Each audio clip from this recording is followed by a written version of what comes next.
Hello guys! Puntahan naman natin ngayon ang Taytay Falls sa Mayhay, Laguna. Let's go! From Calamba, bumiyahe kami ng 2 hours. So from 7 a.m. umalis kami dito sa Calamba.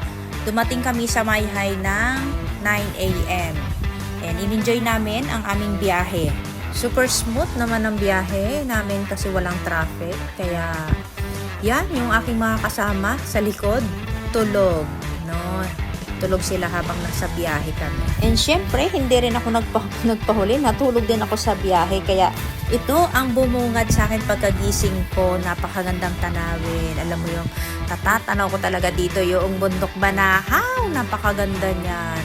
Alam mo yung tipong parang nasa tuktok na ako ng bundok ng Banahaw. Pero hindi pa yan yung tuktok ng Banahaw kasi nasa Mayhay pa lang tayo ngayon. Ayan. So, papunta na kami sa falls. So, ito ay Barangay Taytay, Mayhay, Laguna.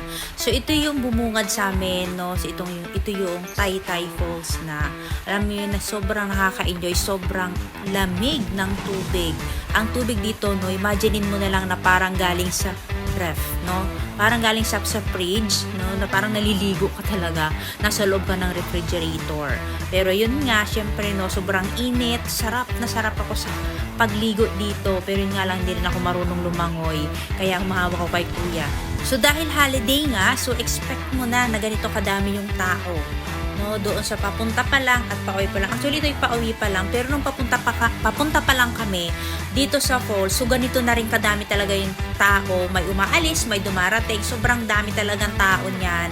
No, na talagang makikipagsiksikan ka kung saan ka pupwesto dyan sa falls. Yun nga lang, syempre, sa sobrang lamig ng tubig, may enjoy mo yung falls. Dito talaga ako'y nagtampisaw ng inam at sobrang init nga ng panahon.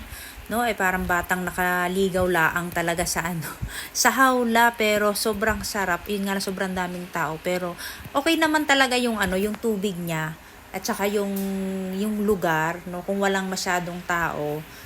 Talaga may enjoy mo talaga yung lugar.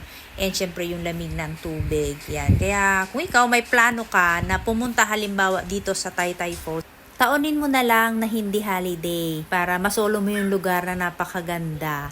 Wag lang sa ganitong holiday talaga. Tingnan nyo naman yung mga tao doon sa may sa daan. Actually, daan yung tulay na yun. Napakadami yan. Napakadaming tao. And napakadami talaga. From doon sa tulay na yun, may pababa pa yan. No? Hindi ko lang nakuhanan talaga ng video. Pero napakadaming tao niyan kahapon. At kahapon to Friday. Yan. So, pero ma-enjoy mo naman. Ma-enjoy mo yung Taytay Falls dito sa Mayhay, Laguna.